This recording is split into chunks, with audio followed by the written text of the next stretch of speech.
Hello and welcome. Hello. Guess what, Shannon? An evening routine is as important as a morning routine. And the problem, though, is when do you start an evening routine? When does it even start? Morning is easy, right? You get up and that's when you start your morning routine. How It's about, so easy.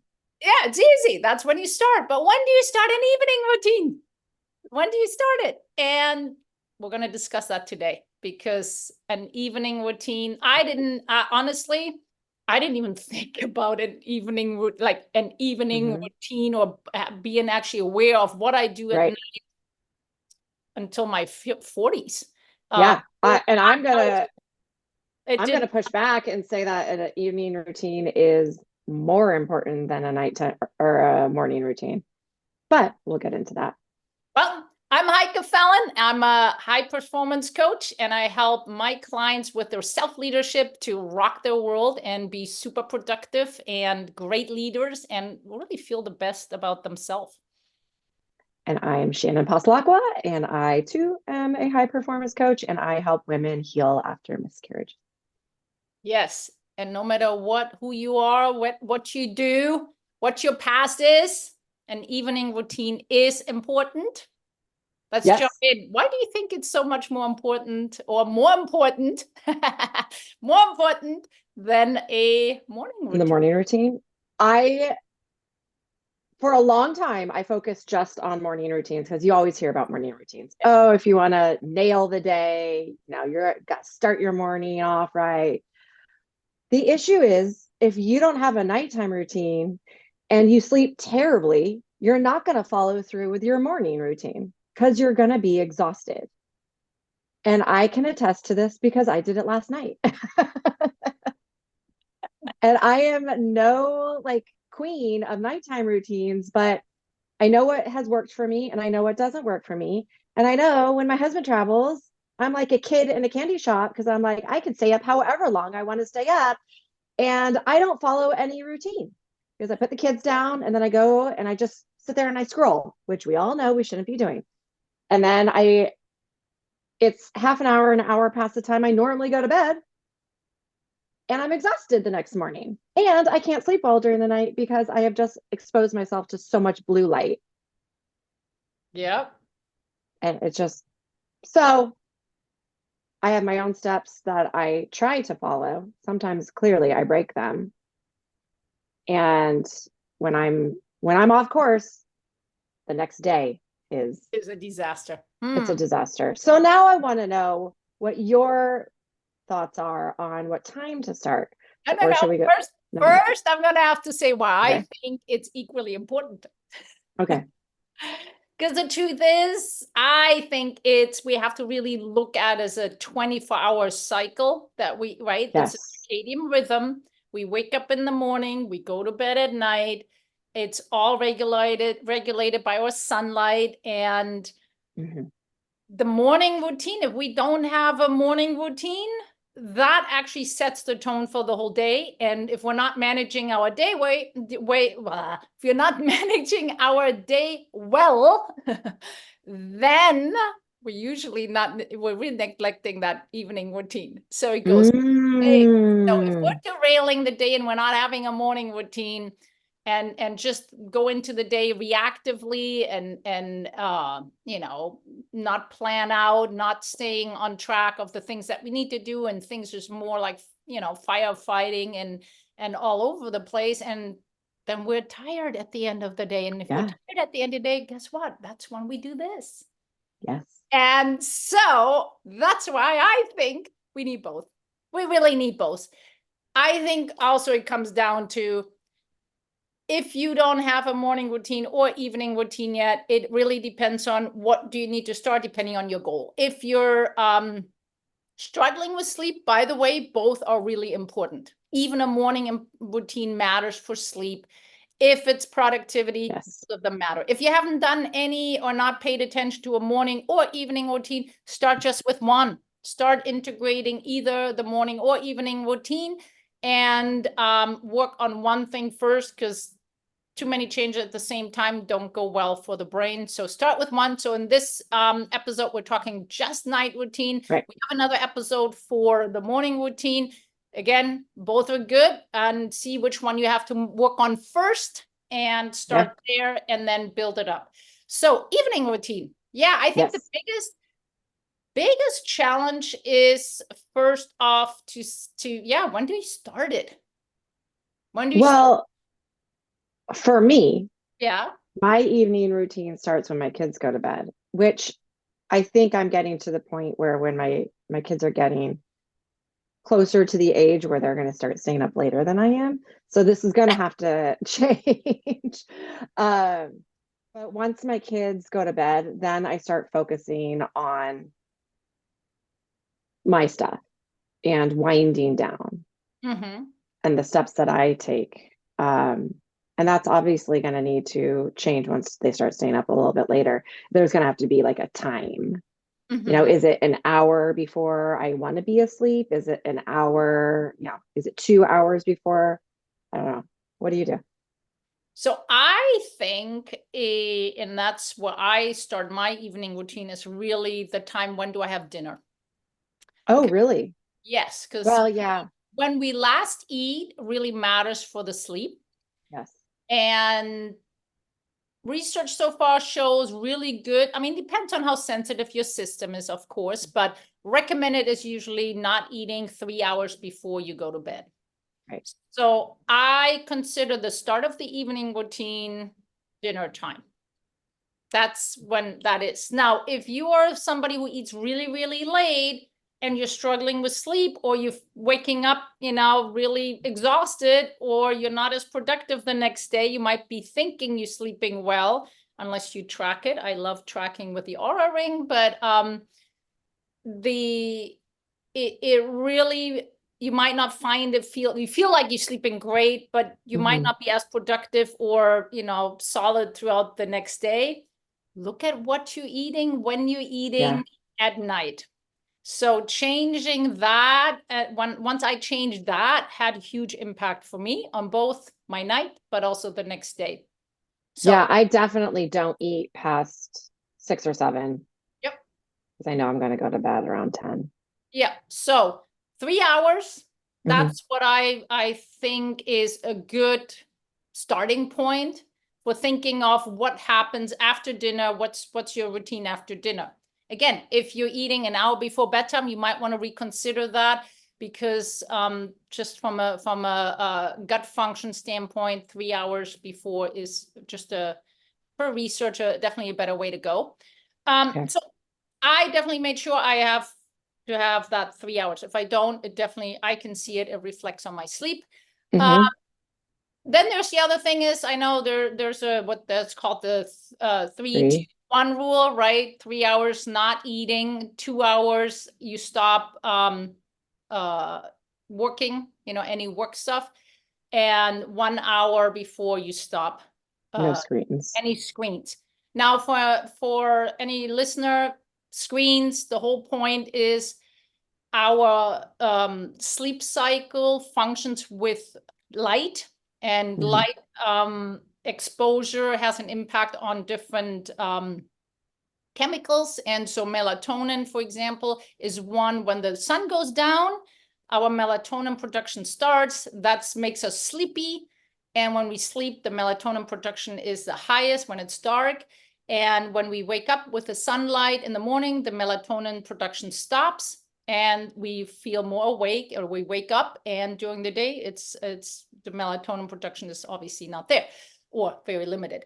Now, if we're on the screen, the problem is that blue light stops the melatonin production. So if you're on the screen with, until in bed, and by all means, I'm guilty of it too, because we all have brains that get sucked into this whole thing. I know. It's tough, but yeah, so nobody's perfect, neither are we. But the melatonin production does not happen if we're on screens. Now, yes, you can put a blue light blocker in, or wear yellow glasses, or even or amber glasses. Both of those work. You have to try out which works better. but that's really bending a little bit the rules. Ideally, Yeah. ideally you do not want to be on the screen an hour before bedtime. Well, and also, yeah, the science of it all with the melatonin and the blue light. And most likely we are consuming things on our phone that are not healthy for us to be looking at before bedtime, right? Most of it is fear mongering. Most of it's something that's going to stress us out. Or You know, more. right? Like it's going to be social media. It's going to be news. It's going to be something that's it's raising our cortisol levels, and then we're not going to be able to go back to sleep or fall asleep easier. So there's just so much surrounding it. And I know I feel much better and can sleep a lot easier when I turn off my phone at least an hour before bedtime. Yeah, and you said it essentially the point of a nighttime routine or evening routine should really be activating more your parasympathetic system, which is our, you can call it the rest and digest. People heard it like that, but it's a point is not anything that's aggravating, right? Right. And that's why, I mean, I have to admit, and that's my big sucker too, Mm-hmm. is to because I wanted to finish something else because I'm not so good in the morning, finishing something else for my business and then working a little too late. And I can tell a difference if I do that. It does Yeah. impact my sleep. Yeah, did I get, that other thing checked off my to-do list? Absolutely, but it does impact it too much. So for me, it's really not to work, and that's my sucker actually. That's why Mm-hmm. I'm That getting used to be mine. used to be, and I definitely notice a difference. Again, either keep track of it yourself by how you wake up in the morning. Again, I like tracking my sleep actually with some Yeah. That's devices. why I got an Apple Watch, because Yep. I need to track my sleep, because I need to know that I'm getting 8 or more hours of sleep. So this is the other. Last night I got 7. Yeah, so this is the other thing. We, from research perspective, 7 to 9 hours are ideal. Now, some people might get away with a little less, but if you think you're getting away with 5 hours sleep, and no, that's just your system has adapted to it. That does not mean it's healthy. Even if you think it's okay, there's like very, very low percentage of people that can really live healthy for a long term with that little amount of sleep. So this is another thing. If the food is not your calculation of first starting point too, actually is also looking at, okay, when do I have to get up?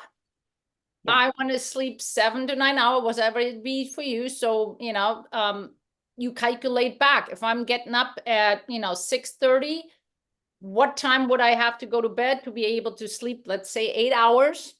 And then from that point, calculate the 3 hours back to, when you're going to have dinner. So that means, for And example, guess what?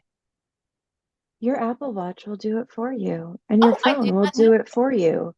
Oh, I I did. know. So I just got an Apple Watch. I put it off for a long time. Um, but it'll actually set it up for you. You can do Huh. a sleep focus, and it'll say like, okay, how many hours of sleep do you want to get? And then you say what time you're going to get up, and it'll do all this. I mean, like we can do this on our own, right? But it'll do it for you, and it'll turn your phone off for you. Like it doesn't Ooh. completely turn it off, Yeah, yeah, but yeah. it'll set up all the like focus. Nighttime. Yes, Ah. half an hour to 45 minutes before you're supposed to go to bed. Oh, I love that. I did not hear that yet. So my ring tells me it's bedtime. Yeah. It's bedtime soon. That's Yeah. usually it pops up as a notification. Yeah, so calculate back whenever you have to get up, calculate back. You want to have a minimum technically of 7 hours. 7 to 9 depends on the person. Calculate backwards. Then from that time, that's your bedtime. You go 3 hours back to, okay, that's when you ideally want to have dinner. And, again, I do much better if I just don't work and do any Yeah. related stuff, because it just gets my brain too involved and I'm not stimulating my parasympathetic system well enough, it's even though it's fun and I love it, it's still activating too much, and I can tell it makes a difference. So, but that's helpful as far as 3-2-1 rule, right? 3 hours food, 2 hours don't work anymore, do anything that activates too much, and 1 hour before definitely no screen time. Individually, you have to figure that out. What else do you do for? Well, so that's what I was going to say is during that 1 hour, Yeah, what do you do? there's no screens. It's like, what are we going to do? What do you do? I don't know. Joe and I said we could talk to each other. Oh, that would be like way too much in our society nowadays. Yeah, we could do that. I usually read. Okay. And it depends. Sometimes I'll read something that is like a research type book, because I'm a psychology nerd. Or I'll read, a non or a fiction. But that's what I'll usually do. I'll read. Sometimes I'll journal. It kind of depends on what's going on. But my husband just will continue to scroll. Yeah. Well, He has no issue sleeping. My sleep definitely got worse the older I got. And so I've had to become really serious about it, and I have to just make sure that there are a lot of steps that I have to take to ensure that I'm getting a good night's sleep. If I drink, which I don't really drink at night anymore. If I do, it's just a glass at dinner so that it's metabolizes through me by the time I want to go to sleep because it has too much sugar. So there's that. Definitely the eating, non-eating. And I take magnesium at night because it helps calm the nervous system, and it really helps me kind of just relax. So I take magnesium before I go to bed. And all of these things I need to do in order to get a good night's sleep. well, essentially that is a good evening routine really should set you up for a good night's sleep. That's really the whole point, right? And it's individual, and everybody has to figure out a little bit of what works for you. Whatever works for you doesn't work for your husband or me or whatever. So it needs to be optimizing your sleep. So obviously data is good to collect on yourself on how do you sleep. I can definitely tell too, depending on what I ate, my deep sleep, like last night, my evening routine was not good and I did not get enough deep sleep, and I can tell, and I can correlate it when you start really digging into the data. So, but essentially that's the whole point of a good evening routine, is that you get a good night's sleep so that you recover and your brain and your gut can actually restore and recover and rebuild themselves for a good next day. And so there's I don't want to go too much into it, but so there's a lot of other little tricks that we can do, little hacks, so to speak, to improve that if you are struggling with sleep, because that's essentially the reason why I started paying attention to my evening routine, was because I struggled with sleep.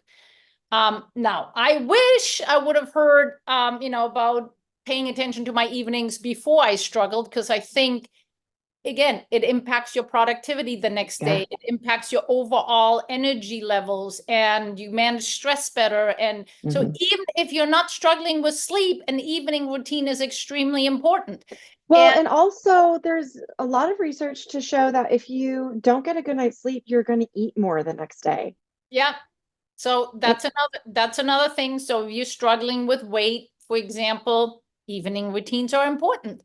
And again, unless you really track your sleep, and again, I don't say it has to be with devices. You can check in the morning, how you wake up, rate yourself on the scale, how you feel, how's your energy level, how awake you feel, how stressed do you feel?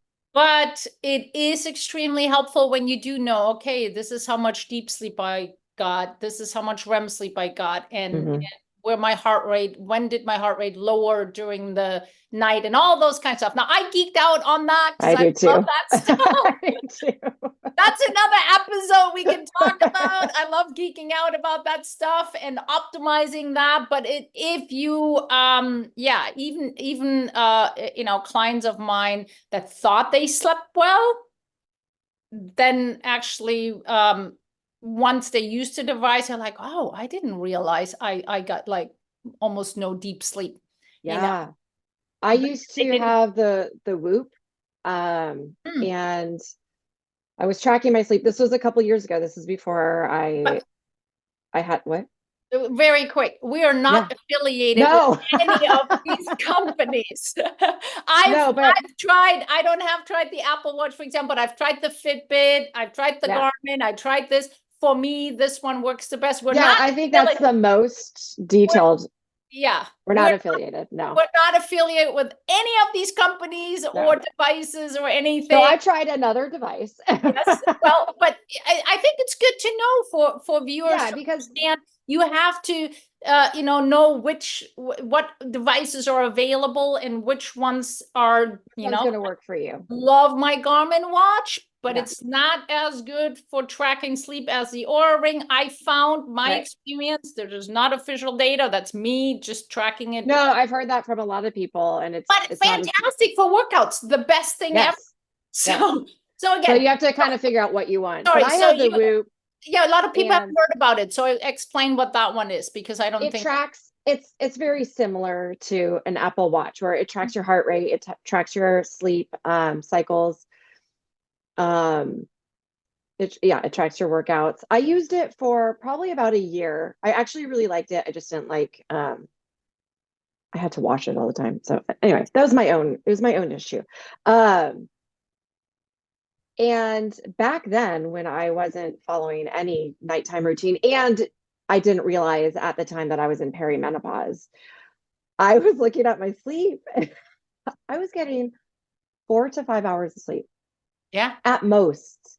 At Yeah. most. And now, and I'm not saying like, I have no idea if the Apple Watch is as good as the Whoop or what. It's probably, from what I've heard, it's not. But I'm getting 8 hours of sleep on a regular basis. Well, it is also interesting because we wake up at night and don't feel that we wake up, but you can see it Yeah. once you track it. So Yeah. bottom line is track your sleep. Well, and I would also say I have a little thing that I do also. I'm just going to add one little thing, and I'm not affiliated, but there are sleep masks that you can wear that have the Bluetooth in them. And you can connect it to your phone, which I really try hard not to have my phone near me, but whatever. And you can listen to brown noise or green noise or whatever it is that helps you fall asleep. There's some there's different noises that help you sleep better. This has been life-changing for me. Yeah. I mean, it really helps me sleep through the night. It makes it so I don't hear every small little noise in my house, which I'm a very light sleeper. So that's big for me. And it helps me fall asleep a lot faster. So, yes, I use a sleep mask too, not that kind of fancy one. And yes, I know there's always a discussion about electronics and sleep because it does impact, it can impact people's sleep for sure as well. So, let's set that aside because that gets into the whole, yes, optimizing sleep. There's lots of different things, but for the nighttime routine too, what I make sure to is, I do definitely better when I do journal. And journaling, or my journaling isn't like writing pages. My journaling is really more like reflecting on the day and also, celebrating myself a little bit. And also looking at the things that I may have not gotten done and transferring them over already for the next day. And if I'm definitely somebody too who, if there's things that I need to remember the next day, I'm going to write a Post-it note, because if I don't write it on a Post-it note, I definitely don't sleep as well either. So part of my evening routine, ideal evening routine, not saying that I'm always pulling off, Right. but I definitely notice a difference. So ideally, I eat the 3 hours before bedtime, and then usually after cleaning up everything, then I definitely do a little reflecting, a little journaling, and usually do also either like a meditation or a little light stretching or something has helped me as well. And I do have to stop overhead lights. So Mm. I don't do well with any lights come forth, and that has to do too, if you're more sensitive, the way the light comes in from the top activates differently the brain than when it's an ambient light. Oh, Um, so like a yeah, nightstand like light, that. Yep, it's a big like a lamp. difference. Yep, difference too. So that's part of my evening routine. Like I keep turning off or uh the Dimming. dimmers, using the Hmm. dimmers. And one big part too is if I'm feeling stressed, like I said, it's all about the parasympathetic system. If I am feeling that, oh my God, I'm like still, a little more activated, the yellow glasses or red glasses, or actually I haven't done that yet, but red light helps too. So some of my clients have put like literally red light bulbs into their lamps. Hmm. So when the red light helps us to calm down in the evening, and so that can be a big part of an evening routine as well. Yeah. Oh, I love that. And actually, my boys have that, not because they knew that, but but that's really cool. Well, that's what I've had. They're now a couple of them are already out of the house, but the homework sometimes does get late too, right? It's not just with sports, anybody with Yeah. kids here, but even otherwise, if you have a long day and you still, you again have to work at night, use those glasses. If you can bend the rule a little bit by, just adding those glasses and make it um more work in your favor. Ideally, you Yeah. don't want to do screen time. Yeah. Yeah. Oh, all good ideas. All good ideas. So now it's just about doing it.